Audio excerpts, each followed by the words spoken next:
तो हम लोगों ने जो कल आईसी देखी थी वो हमारी 6357 सीआरवी या एमआरवी कोई भी हो सकती है, ठीक। आज भी हम लोग उसी आईसी के बारे में बात करेंगे, लेकिन कल और आज के टॉपिक में आईसी वही होगी, लेकिन कहानी बहुत कुछ बदल चुकी होगी। सेम आईसी में आपको अभी कहानी बदली हुई दिखाई पड़ेगी, केवल मॉडल नंबर चेंज होगा, ठीक। तो कल हम लोगों ने जब अपनी आईसी देखी थी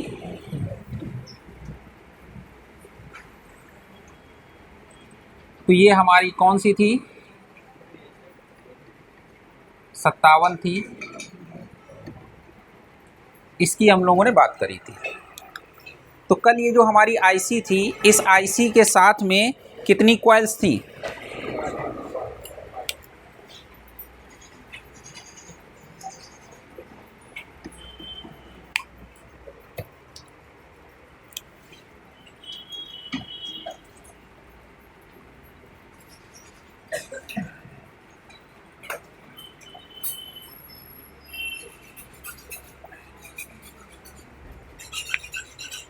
ठीक। तो कल हमारी आईसी में ये थी कॉइलें 5। उसके साथ में क्या है कि हमारी एक और आईसी लगी हुई थी, जिसके साथ में एक कॉइल हमारी और हो गई। अब टोटल कितनी कॉइलें हो गई? 6 कॉइलें हो गई। अब इस आईसी को काम करने के लिए वोल्टेज इनपुट भी चाहिए था। क्या चाहिए था? इनपुट वोल्टेज भी चाहिए था। तो इनपुट वोल्टेज हमारा इसका क्या था? वी सिस्टम था। साथ में हमारा इसका एक इनेबल भी था। इनेबल कौन सा था? VS1 था। तो क्या बन गया था? ये VS2 आउट हो गया था। क्या आउट हो गया था? तो टोटल कितनी कॉइलें हो गई? 6 कॉइलें हो गई। कल तक हमने एक ये कॉन्सेप्ट अपना देखा था, ठीक। अब था क्या, इसको काम करने के लिए क्या चाहिए था? इसका SMPS सेक्शन था। इसको वोल्टेज चाहिए थे, जो कि हमारा एक रेजिस्टेंस के थ्रू 0 ओम की रेजिस्टेंस के थ्रू मिल रहा था। साथ में क्या था कि इसको हमें काम करने के लिए जो वी सिस्टम हमारी सप्लाई थी वो मिल रही थी, ठीक है। वी सिस्टम हमारी किससे मिल रही थी? चार्जिंग आईसी से मिल रही थी, ठीक। उसके साथ में अब हमारा क्या हुआ कि ये जो हमारी पावर आईसी थी MT6357, इसको SMPS सप्लाई मिल गई, साथ में वी सिस्टम सप्लाई मिल गई। जितनी हमारी बक कॉइलें हैं यानी उतने ही उसके बक के सेक्शन हैं, तो जितने बक के सेक्शन होंगे उतनी जगह हमारी वी सिस्टम सप्लाई एंट्री करेगी, ठीक।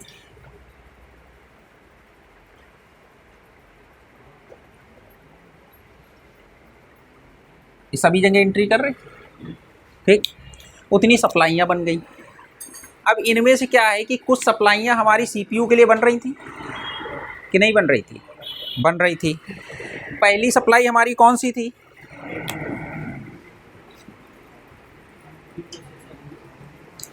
दूसरी सप्लाई?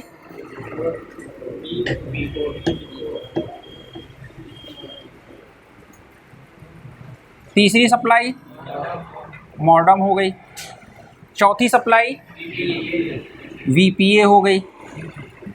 ये हमारी 4G के लिए हो गई, नेटवर्क सेक्शन के लिए हो गई। अभी जनरल बात ये समझ लें। ये सप्लाई हमारी VS1 हो गई, ठीक। ये सप्लाई ऑन रहेगी, ये सप्लाई ऑन रहेगी, ये क्या रहेगी? ऑफ रहेगी। अगर आपका ये रेजिस्टेंस हट गया तो अगर आपको VS1 वाली कॉइल पे शॉर्टिंग मिल गई, क्या मिल गई? तो इसका मतलब ये इंटरनल आईसी शॉर्ट हो जाएगी। क्या हो जाएगी? और अगर आपको देखना है कि इंटरनल आईसी शॉर्ट है या नहीं है तो VS1 वाली कॉइल पे चेक कर लेना, आपको यहाँ पे शॉर्टिंग मिल जाएगी। तो शॉर्टिंग के 2 रीज़न हो सकते हैं, या तो शॉर्टिंग आउटपुट में होगी या इस आईसी के अंदर होगी। अगर ये रेजिस्टेंस नहीं लगी हुई है तो 100% इस आईसी के अंदर शॉर्टिंग हो गई, मतलब आईसी शॉर्ट हो गए, वो सारे वोल्टेज बनना बंद हो जाएंगे। अगर ये रेजिस्टेंस लगी हुई है और ये 0 ओम की है तो कोई दिक्कत, अगर इस पर शॉर्टिंग मिल रही तो मे भी आगे भी शॉर्टिंग हो सकती है, लेकिन अगर रेजिस्टेंस नहीं लगी है और यहाँ पर शॉर्टिंग मिल रही है तो 100% शॉर्टिंग अंदर हुई है। बात समझ में आई? इस रेजिस्टेंस के ना लगे होने की वजह से। और ये रेजिस्टेंस नहीं लगी हुई है और फिर भी आपने एक और आईसी लगा दी तो फिर भी ये कॉइल फिर शॉर्ट बताएगी आपको। और जैसे ही आप आईसी हटाओगे इस कॉइल पे शॉर्टिंग ख़त्म हो जाएगी कि नहीं हो जाएगी? भाई कॉइल पे शॉर्टिंग ख़त्म हो गई, इसका मतलब शॉर्टिंग कहाँ थी? इस आईसी में थी, तभी तो हटते ही शॉर्टिंग ख़त्म हो गई कि नहीं हो गई?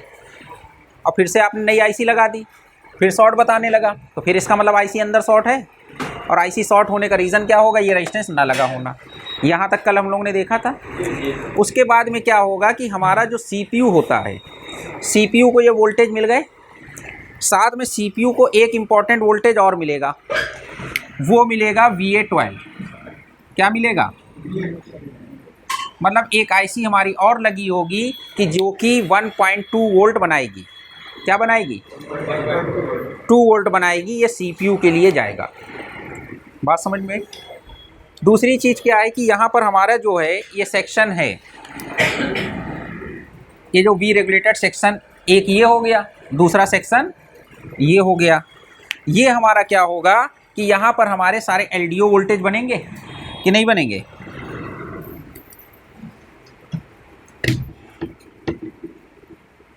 तो अभी तक जो हम लोग इससे पहले क्या देखते थे, 1.8 वोल्ट वाली लाइन देखते थे, तो इसके अंदर भी हमको क्या देखना होगा? VA18 देखना होगा। क्या देखना होगा? VA18। VA18 का मतलब क्या हो जाएगा? 1.8 वोल्ट वाली लाइन, क्योंकि ये हमारे चाहे क्वालकॉम सेट हो चाहे MTK सेट हो, सभी के लिए इम्पॉर्टेंट पिन होती है। बात समझ में आई? नहीं आई? आ गई? अब हमको क्या देखना हुआ? ये हमारी पावर आईसी हो गई। उसके बाद जो सेकेंडरी वोल्टेज बन रहे हैं एक और, जिसको हम लोग लोअर एलडीओ बोलते हैं, ठीक, क्वालकॉम के सेटों में, तो ये हमारा हायर एलडीओ हो गया, ये हमारा लोअर एलडीओ हो गया। दूसरी चीज़, सीपीयू के लिए एक वोल्टेज और बनेंगे, VA12। क्या बनेंगे? VA12 का मतलब 1.2 वोल्ट की सप्लाई। इसके लिए भी कंपनी एक छोटी सी आईसी लगा देती है जिसका काम होता है 1.2 वोल्ट बनाना। अगर ये 1.2 वोल्ट नहीं बने तो हमारा मोबाइल कंप्यूटर पे जब आप लगाएंगे तो उसका डिटेक्शन नहीं रहेगा।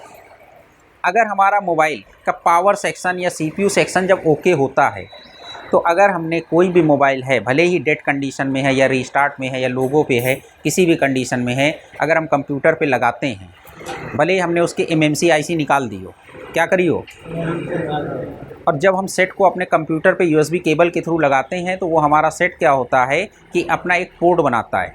क्या बनाता है? पोर्ट बनाता है। तो जिससे हम लोग ये एज्यूम करते हैं कि हमारा जो मोबाइल है इसका हार्डवेयर सेक्शन ओके है। बात समझ में? मतलब पोर्ट बना लिया, इसका मतलब पावर आईसी ओके है, तभी सीपीयू हमारा डिटेक्ट हो रहा है। तो सीपीयू का डिटेक्शन है या नहीं है? सीपीयू कब डिटेक्ट होगा कंप्यूटर से? जब उसको पावर मिलेगी। पावर कौन दे रहा है? पावर आईसी दे रही, तो इसका मतलब पावर आईसी ओके। तो हम लोग एक आइडिया लगा लेते हैं कि हमारा पावर सेक्शन ओके है। अगर हमारा सेट ऑफ कंडीशन में भी आया और हमने कंप्यूटर पे लगा के देखा कि कंप्यूटर पे मीडियाटेक का पोर्ट बना रहा है या नहीं बना रहा है, मतलब कंप्यूटर पे कनेक्ट हो रहा है नहीं हो रहा है, इसका मतलब हम ये समझ लेते हैं कि सीपीयू डिटेक्ट हो रहा है। बात समझ में आई? बाकी आगे क्या प्रॉब्लम वो तो बात की बात है, ठीक। या हमने MMC हटा भी देंगे तब भी हमारा कंप्यूटर पे जब भी हम मोबाइल लगाएंगे, भाई हमने CPU लगा हुआ है, पावर लगी, बाकी सब लगा हुआ है, सिर्फ हमने क्या किया, MMC हटा दिया, अगर सिस्टम से पोर्ट बना दिया तो हम ये समझ जाते हैं कि इसका हार्डवेयर सेक्शन अप्रॉक्स 90% हम एज्यूम कर लेते हैं कि हार्डवेयर इसका ओके है। अब जो भी प्रॉब्लम होगी हमारे सॉफ्टवेयर की होगी या MMC की होगी। तो पहले हमारा हार्डवेयर ओके होना चाहिए, बाद में फिर हम उसका सॉफ्टवेयर पार्ट देखेंगे। तो अगर हमारे CPU को VA12 नहीं मिला तो हमारा कंप्यूटर पे ये डिटेक्ट नहीं होगा CPU, और पोर्ट नहीं बनाएगा, USB डिवाइस नॉट रिकॉग्नाइज लिख के आ जाएगा। बात समझ में आई? USB रिकॉग्नाइज नहीं करेगा, ठीक। अब हम लोग ने जो कल देखा था ये आईसी कौन सी देखी थी, MT6357, ये किस सेट में हम लोग ने देखा था, MI6A में देखा था। अगर हम MI9A की बात करें, किसकी बात करें, 9A की बात करें, तो 9A में भी यही आईसी लगी है। 9A में भी यही आईसी लगी है, लेकिन 9A के अंदर थोड़ा सा कॉन्सेप्ट चेंज हो गया है। क्या हो गया है? अब कॉन्सेप्ट चेंज क्या हो गया है? MI 9A के अंदर कंपनी ने रैम अलग से लगा दी है। क्या करी? अभी तक जो हमारे सेट होते थे उन सेट के अंदर क्या होता था कि एक CPU, एक MMC लगी होती थी, और जो MMC होती थी, MMC के अंदर रैम और रोम दोनों होती थी। क्या होती थी?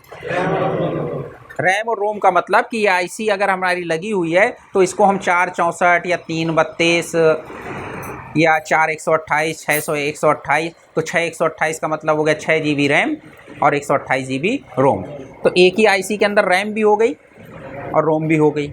लेकिन 9A के अंदर कंपनी ने क्या किया है कि रैम अलग से लगा दी।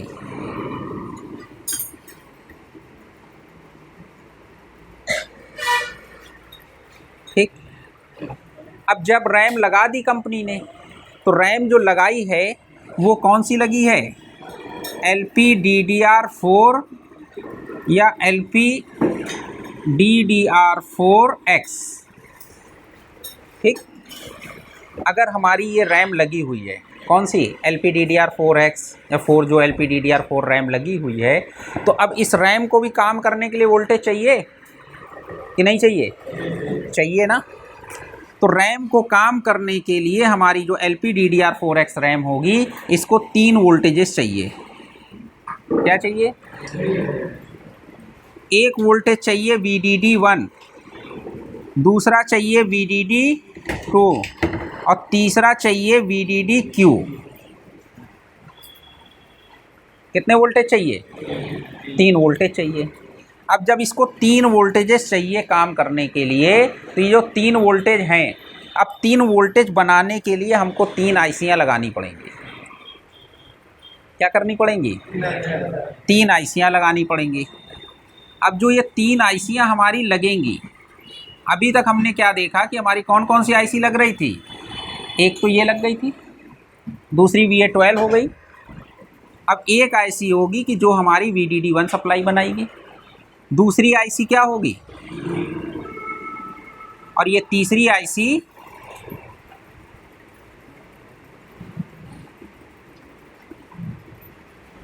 ठीक। तो जो VDDQ होगा वो हमारा 0.6 वोल्ट होगा। कितना हो जाएगा?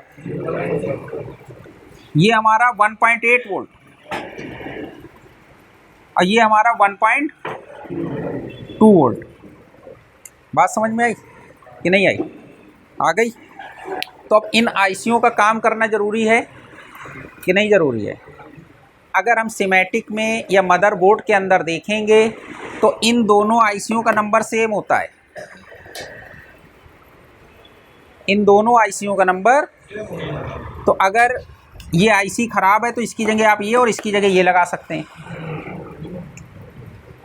आईसियाँ आपस में चेंज कर सकते हैं। लेकिन अगर सेम नंबर की आईसी है तो अगर यहाँ पर हमने लगा दिया तो यहाँ पर 0.6 बना रही और यहाँ पे लगा दिया तो 1.2 बना रही। ये कैसे पॉसिबल है? एक आईसी 2 तरह के वोल्टेज बना रही कि नहीं बना रही? ये ऐसे पॉसिबल है कि इसको जो है CPU से I2C कम्युनिकेशन बस के थ्रू इसको कंट्रोल किया जाएगा, यानी सॉफ्टवेयर के थ्रू। तो CPU क्या करेगा? इसको बताएगा कि तुमको 1.2 बनाना है और तुमको क्या बनाना है। बात समझ में आई? तो ये काम किसके थ्रू कंट्रोल किया जाएगा? सॉफ्टवेयर के थ्रू। तो इस आईसी को हम वोल्टेज वगैरह तो देंगे, लेकिन इस आईसी को कितने वोल्टेजेस बनाने हैं ये हमारा इसको कौन बताएगा? सॉफ्टवेयर बताएगा। तो अगर हमने इस आईसी को यहाँ पर लगा दिया तो CPU क्या कहेगा? इससे कि 1.2 वोल्ट बनाओ। अगर ये आईसी को यहाँ लगा दिया तो क्या हो जाएगा? 0.6 बनाओ। तो हमें इस आईसी को एक तो काम करने के लिए वोल्टेज मिलेंगे, दूसरा चीज़ क्या मिल जाएगा? इनेबल सिग्नल मिल जाएगा। ठीक कि नहीं मिल जाएगा? तीसरा ये हो जाएगा कि इसकी कोई ना कोई पिन ऐसी होगी कि जिससे हम इसका वोल्टेज एडजस्ट कर सकें। अब वो हम हार्डवेयर के थ्रू इसका वोल्टेज एडजस्ट करते हैं या सॉफ्टवेयर के थ्रू एडजस्ट करें? बात समझ में आई कि नहीं आई? आ गई। तो अब हमारी कितनी चीज़ें हो गई, ये हो गई, ये हो गई, ये हो गई और साथ में ये हो गई। MI9A के अंदर ये चीज़ आपकी बढ़ेगी। अब बात समझिएगा, अगर किसी सेट में इन्फिनिक्स या टेक्नो वगैरह अदर मॉडल्स के अंदर भी रैम अलग से लगी होती है, तो जो रैम लगी होती है वो BGA 200 होती है। क्या होती है? और जो BGA 200 रैम होती है वो कुछ इस तरीके से होती है।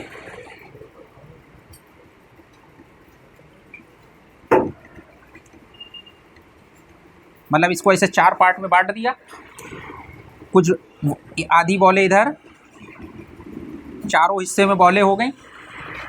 MMC का ये डिज़ाइन नहीं होता है, MMC का डिज़ाइन दूसरा हो जाता है बॉलों का। रैम का डिज़ाइन ये होगा कि इसमें चौकोर सा खांचा होगा, कुछ बॉलें इधर, कुछ बॉलें इधर, मतलब सेम जितनी बॉलें इधर हैं उतनी बॉलें इधर, इतनी बॉलें, इसका मतलब 50-50 बॉलें चारों तरफ हो गई। तो टोटल हमारी 200 बॉलें हो गई। तो 200 बॉल हो गई तो इसको हम BGA 200 बोलेंगे। क्या बोलेंगे? 200। तो 50-50 बॉलें मिल के 200 हो गई, तो ये BGA 200 हो गया। जैसे MMC IC हमारी होती है BGA 254 बोलते हैं, तो 254 का मतलब ये होता है कि उस MMC के अंदर 254 बॉलें हैं। जिस MMC को हम BGA 221 बोलते हैं उसका मतलब होता है कि उसके अंदर 221 बॉलें हैं। बात समझ में आई? तो जो 221 या 254 बॉलें होती हैं उसमें बाकी बॉलें किसके लिए? रैम के लिए, और बाकी बॉलें MMC के लिए। बात समझ में आई? तो इसमें क्या है, ये टोटल सिर्फ रैम का सेक्शन है कि अगर किसी सेट की रैम ख़राब हो जाए तो आप रैम बदल देंगे, आपको प्रोग्राम करने की ज़रूरत नहीं पड़ेगी। लेकिन अगर कहीं पर MMC लगी और MMC को निकाल दिया तो एक तरीके से सॉफ्टवेयर भी तो निकल गया, क्योंकि रैम के अंदर सॉफ्टवेयर नहीं होता है। सॉफ्टवेयर कहाँ सेव होता है? MMC के अंदर होता है। बात समझ में आई? तो अगर 9A की रैम ख़राब है तो किसी सेट से आप लगा देंगे तो कोई दिक्कत नहीं है, आपकी रैम ओके हो जाएगी, सॉफ्टवेयर करने की ज़रूरत नहीं पड़ेगी। ठीक। अब इस चीज़ को जो हम लोग ने अभी एक ब्लॉक डायग्राम एक तरीके से समझा है, अब इसको हम लोग सर्किट डायग्राम में देख लेंगे तो हमारी सारी पिनें क्लियर हो जाएंगी, किस पिन पे क्या आएगा, क्या निकलेगा, कौन सा पिन। उसके बाद क्या है कि इनको इनेबल सिग्नल मिलेगा। क्या मिलेगा? वो भी अभी हम लोग सर्किट डायग्राम से देख लेते हैं कि उस इनेबल सिग्नल का नाम क्या होगा। बात समझ में आई? ठीक है। ये अभी हमारा क्या हुआ, MI9A का सर्किट डायग्राम हमने खोल लिया, साथ में लेआउट खोल लिया। ठीक। अब MI9A के सर्किट डायग्राम में जो लेआउट हमने खोला है, हमारे मदरबोर्ड का एक ये इमेज दिखाई पड़ रही, यानी मदरबोर्ड की एक इमेज ये हो गई और एक इमेज हमारी बैक साइड की आ जाएगी, आ गई। अब अगर हम यहाँ पर देखें तो यहाँ पर हमको एक ये IC दिखाई पड़ रही, एक ये IC दिखाई पड़ रही, एक ये IC दिखाई पड़ रही।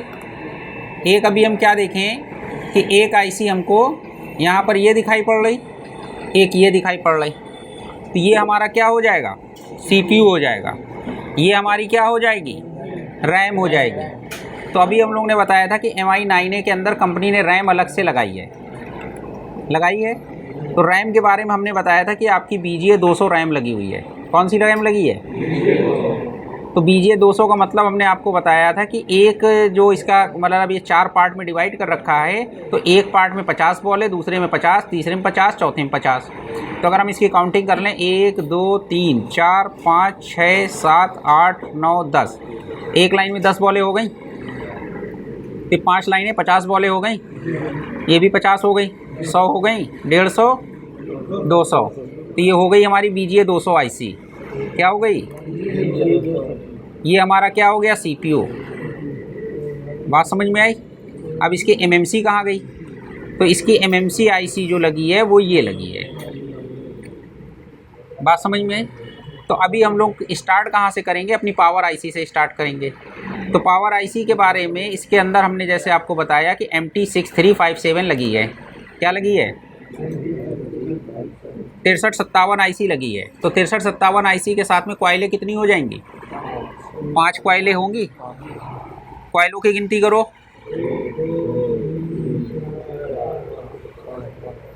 और एक ये कॉइल है, 6 कॉइलें हैं।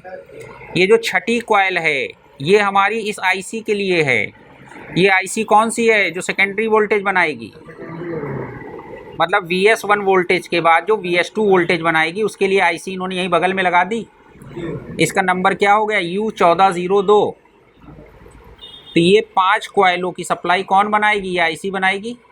बोर्ड के ऊपर हमने आपको एक छोटी सी IC बताई थी कि जो कि हमारी एक और वोल्टेज बनाएगी, वो कौन बनाएगी, ये कॉइल बनाएगी। बात समझ में आई कि नहीं आई, आ गई। तो यहाँ पर 5 कॉइलें तो ये हो गई, छठी कॉइल हमारी ये हो गई। अब हमारी IC का नंबर क्या है, U201। तो U201 को अगर हम सर्च कर लें तो हम पहुँच जाएंगे वहाँ पर। तो ये जो U201 है, एक सेक्शन ये आ गया MT6357। U201 का ये दूसरा पार्ट आ गया। तो इसके अंदर हमने आपको क्या बताया था कि 6357 जहाँ पर भी लगी होगी उसका एक SMPS सेक्शन होगा कि जो 0 ओम की रेजिस्टेंस लगा के वोल्टेज दिए जाएंगे। तो यहाँ पर 0 ओम की रेजिस्टेंस लगाने के बाद V सिस्टम सप्लाई दी गई है। बाकी हमारी क्या है कि जो V सिस्टम सप्लाई है, ये जितनी भी हमारी कॉइल्स हैं या जितने बक कन्वर्टर के सेक्शन हैं सभी में वोल्टेज और ग्राउंड इन होंगे। तो ये वोल्ट प्लस और माइनस सप्लाई यहाँ इन हो गई, एक, दूसरा ये, तीसरा ये, चौथा ये, पांचवा ये। तो यानी ये पांचों कॉइलों के लिए 5 जगह एंट्री हो गई, 5 जगह इन हो गई। तो यहाँ पर हमारी 5 कॉइलें बन गई। अगर ये रेजिस्टेंस नहीं लगा होगा तो हमारी जो VS1 वाली कॉइल है वो हमेशा शॉर्ट बताएगी। और अगर उस रेजिस्टेंस को बिना लगाए हुए हमने फिर से IC लगा दिया तो फिर से ये शॉर्ट बताएगी। मतलब जितनी बार लगाते जाएंगे हमारी पावर IC शॉर्ट हो जाएगी। नई से नई IC ओके IC भी लगाएंगे तो अगर ये रेजिस्टेंस नहीं लगा होगा तो ये IC हमारी शॉर्ट हो जाएगी। तो उस रेजिस्टेंस का लगा होना कंपलसरी है। बात समझ में आई कि नहीं आई। तो अगर उस बिना रेजिस्टेंस के अगर हमने इस IC को लगा दिया तो ये IC हमारी शॉर्ट हो जाएगी। एक चाहे क्या हम 100 IC बदल लें। तो इतना तो कल हम लोग ने देख ही लिया था कि नहीं देख लिया था कि पहली वाली हमारी प्रोसेसर सप्लाई, दूसरी हमारी कोर सप्लाई, तीसरी हमारी मॉडेम सप्लाई, चौथी हमारी VPS सप्लाई और पांचवी हमारी VS1। तो अब हमको VS1 से क्या बनाना है, VS2 बनाना है। तो अब VS2 को अगर हम देखें तो यहाँ पे इसका नाम क्या है, VS1 PMU है। इसका मतलब VS1 PMU यहाँ से निकल रहा है, ये वापस यहाँ आ रहा है, इससे मतलब नहीं है, तो पावर IC में ही है। ठीक, अब क्या हुआ कि यहाँ पर जो VS1 PMU है इसके लिए कल भी हम लोगों ने देखा था कि 2 ऑप्शन थे। कंपनी ने कहा या तो एक रेजिस्टेंस लगा दो तो ये जो 2.1 वोल्ट की सप्लाई है VS2 भी 2.1 वोल्ट बन जाएगी। लेकिन अगर आपको VS2 1.35 यानी 1.4 वोल्ट की सप्लाई बनानी है तो फिर उसके लिए एक अलग से हमें सर्किट लगाना पड़ेगा कि नहीं लगाना पड़ेगा। तो ये हमारा बन गया एक्सटर्नल, ये बन गई एक हमारी IC। तो इस IC को क्या मिला, Vin मिला, वोल्टेज मिला। वोल्टेज कौन सा है, जो चार्जिंग IC देगी। अब इस IC को इनेबल बने चाहिए तभी IC काम करेगी। तो इसका इनेबल किससे कनेक्ट कर दिया, VS1 से। तो इसका मतलब VS1 सप्लाई बनना अब ज़रूरी हो गया।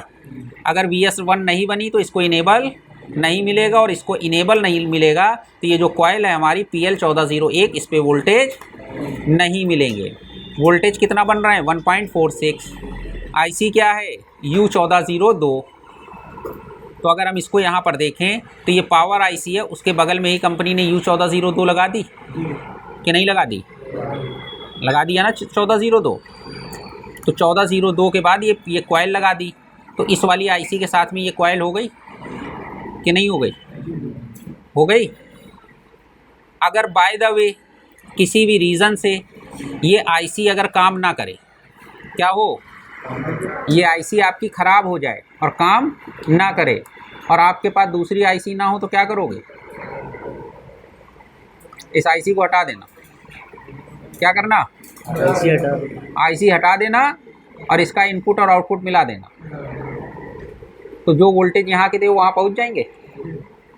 तो कुल मिला के इस IC का रोल ख़त्म हो जाएगा कि नहीं हो जाएगा। अगर मजबूरी हो आपके पास ये IC ना हो तो इस IC को हटा के इसको शॉर्ट कर दो, और चाहे तो ये IC हटाने के बाद वो जो आगे आपका रेजिस्टेंस था वहाँ पर रेजिस्टेंस इधर का उधर कर दो। अभी रेजिस्टेंस भी देखा था कि नहीं। तो अगर आपने IC हटा के इस रेजिस्टेंस को यहाँ से मिला दिया तो अब जो VS1 सप्लाई थी वही बन गई VS2 कि नहीं बन गई? तो फिर IC का रोल ख़त्म हो जाएगा। बात समझ में आई कि नहीं आई? तो अगर बाय द वे कोई ऐसी कंडीशन हो कि आपके पास IC अवेलेबल ना हो या मजबूरी हो, तो आप इस IC को हटा के, अगर ये IC ख़राब हो गई है तो इसकी जगह पे आप क्या करो, सीधा सा उस रेजिस्टेंस को केवल अगल बगल सरका दो, उस लाइन की जगह उस लाइन पे लगा दो कि नहीं लगा सकते? तो उधर वाली सप्लाई जो है, मतलब कुल मिला के जो VS1 वाली सप्लाई थी वो अब यहाँ पहुँच जाएगी। तो कुल मिला के आपको क्या करना होगा, या तो वो रेजिस्टेंस हटा दो, और या तो आप 1 नंबर पिन को किससे जोड़ दो, 6 नंबर पिन से। तो ये VS1 सप्लाई यहाँ पहुँच जाएगी। अगर आपने 7 नंबर से जोड़ दिया तब तो क्या हो जाएगा, 4 वोल्ट पहुँच जाएगी। हमको 4 वोल्ट देना है क्या? हमको कितना देना है? 2 वोल्ट देना है भाई। वहाँ पे 1.4 जहाँ जहाँ जा रही थी, अब वहाँ क्या पहुँच जाएगा, 2 वोल्ट पहुँच जाएगा। उससे कोई दिक्कत होगी नहीं। तो आपको 1 नंबर से 6 नंबर पिन को या तो शॉर्ट कर दो, और या तो वहाँ पे वो रेजिस्टेंस जो है, कौन सा रेजिस्टेंस, ये रेजिस्टेंस जो है R602 जहाँ पे लगा है उसको यहाँ से हटा के यहाँ जोड़ दो, तब भी वही काम हो जाएगा कि नहीं हो जाएगा? हो जाएगा। तो अभी जो हमने बोर्ड पे बनाया था एक ब्लॉक डायग्राम, उसके अंदर हम लोगों ने एक IC ये देखी थी कि नहीं देखी थी, कि जिसका काम था क्या बनाना, VS2 सप्लाई बनाना। ठीक, तो एक्सटर्नल VS2 बन गई। अब उसके बाद में अभी हमने आपको एक चीज़ और बताई थी। वो क्या बताई थी कि जो हमारी LPDDR4X रैम लगी हुई है उसको क्या चाहिए, VDD1 चाहिए, और VDD2 भी चाहिए, और VDDQ चाहिए। तो अब देख लो VDD1 कहाँ से बनेगा। तो जो रैम के लिए 1.8 वोल्ट की सप्लाई है, कंपनी ने क्या किया है, उसके लिए एक IC लगा दी है। क्या लगा दी? ये IC के आगे क्या कॉइल लगी है? तो इसका मतलब ये LDO वोल्टेज बन रहे हैं। क्या बन रहा है? तो इस IC का इनपुट क्या आया, VS1 आया। तो VS1 कौन बना रहा था, पावर IC। VS1 कितने वोल्ट का था, 2 वोल्ट का, 2.1 वोल्ट का। अब इसको इनेबल किससे कराया, VIO 18 यानी 1.8 वोल्ट से। तो हमारी पावर IC 1.8 वोल्ट बनाएगी। जैसे ही हम चार्जर लगाएंगे ऑफ कंडीशन में भी, तो इसका मतलब ऑफ कंडीशन में इसको ये भी वोल्टेज मिलेगा और ये भी मिलेगा। मिलेगा कि नहीं मिलेगा भाई? अभी मोबाइल ऑन नहीं किया है, ऑफ कंडीशन में ये भी वोल्टेज मिल रहे हैं, ये भी मिल गए। तो ये दोनों चीज़ें जैसे ही मिलेंगी तो ये IC हमारी क्या करेगी, 1.8 वोल्ट बना देगी। बना दिया 1.8 वोल्ट। इसका नाम हो गया EMI VDD, external memory interface. अलग से मेमोरी लगी है कि नहीं लगी है? तो उसके लिए जो वोल्टेज बन रहे हैं EMI VDD, वो कितने बन रहे हैं, 1.8 वोल्ट। वो कौन बना रहा है, ये IC बना रही कि नहीं बना रही? अब अगर ये IC ना हो आपके पास तो क्या करोगे, 3 नंबर और 1 नंबर को अगर जोड़ दिया तो यहाँ जो 1.8 आ रहे हैं वो यहाँ पहुँच जाएंगे? नहीं पहुँचेंगे? पहुँच जाएंगे।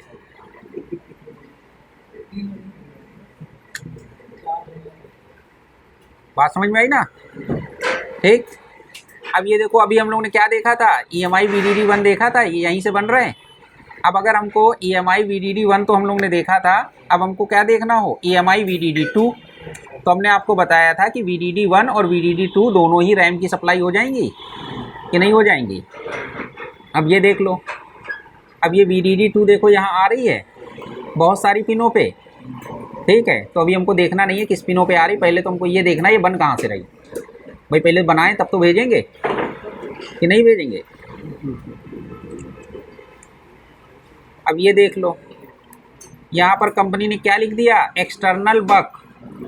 तो यानी हमारा ये भी बक कन्वर्टर हो गया कि नहीं हो गया? किसके लिए, LPDDR4X रैम के लिए। ठीक, कितनी बन रही है, 1.125 यानी 1.1 वोल्ट की सप्लाई बन रही VDD2 कि नहीं बन रही? दिख रहा है, नहीं दिख रहा? यहाँ कॉइल के थ्रू सप्लाई मिली, तो इसका मतलब ये हमारी IC कौन सी है, बक कन्वर्टर IC है जो बक वोल्टेज बनाएगी। ठीक है, IC का नंबर क्या है, MT6691, ये है IC का नंबर। तो इस IC को काम करने के लिए क्या मिला, वोल्टेज मिला, बात समझ में आई। उसके साथ में इसको एक इनेबल मिला, क्या मिला, इनेबल मिला। इनेबल इसको मिला है एक्सटर्नल PMIC इनेबल 1। ये हमारा कहाँ से आएगा, पावर IC से आएगा। तो यानी पावर IC जो है रैम के VDD2 वोल्टेज बनाने के लिए एक इनेबल सिग्नल दे रही है। उस सिग्नल का नाम है एक्सटर्नल पावर मैनेजमेंट, ठीक है, IC का इनेबल 1। तो ये एक्सटर्नल पावर मैनेजमेंट IC हो गई जो पावर बना रही है। एक्सटर्नल है कि नहीं है, मतलब अलग से लगी हुई है। तो यहाँ पर इनेबल मिल गया, साथ में इसकी डेटा और क्लॉक वाली लाइन है। क्या चीज़ है, तो हम इसको सॉफ्टवेयर के थ्रू कंट्रोल कर सकते हैं। तो सॉफ्टवेयर इसको बताएगा कि भाई वोल्टेज कितने बनाओ कि नहीं बनाओ। तो यहाँ पर क्या बन जाएगा, 1.125 वोल्ट बन जाएंगे, यानी 1.2 वोल्ट जनरली हम लोग बोल देते हैं कि 1.2 वोल्ट या 1.1 वोल्ट ये हमारे किसके लिए बन गए, जो हमारी 9A में रैम लगी है। तो रैम के लिए वोल्टेज बनना ज़रूरी है। बात समझ में आई, नहीं आई, आ गई। अब रैम के लिए हमने एक चीज़ आपको और बताई थी, क्या बताया था, VDD-Q वो कितनी होगी, 0.6 वोल्ट। कितना होगा, ठीक है। तो VDD-Q हम लोग सर्च कर लें, कहाँ पर है हमारा, किस IC से बन रहा है, ये तो यहाँ पर आ रहा है पेज नंबर 8 पे, ठीक। तो या तो पेज नंबर 14 पे बन रहा होगा। अब ये देख लो, आगे पेज नंबर 14 पे। अब यहाँ पर देखो कौन सी IC है, MT6691 है कि नहीं है, सेम IC है कि नहीं है। इस पे भी काम करने के लिए वोल्टेज आ रहे, कौन दे रहा वोल्टेज, चार्जिंग IC दे रही, यानी V सिस्टम उसको भी मिल रहा था, इसको भी मिल रहा है। इनेबल क्या आया, एक्सटर्नल PMIC इनेबल 1 आया, यानी यही इनेबल किसको मिल रहा था। अभी देखो यहाँ पे एक्सटर्नल PMIC इनेबल 1, ठीक है, इस IC को मिला,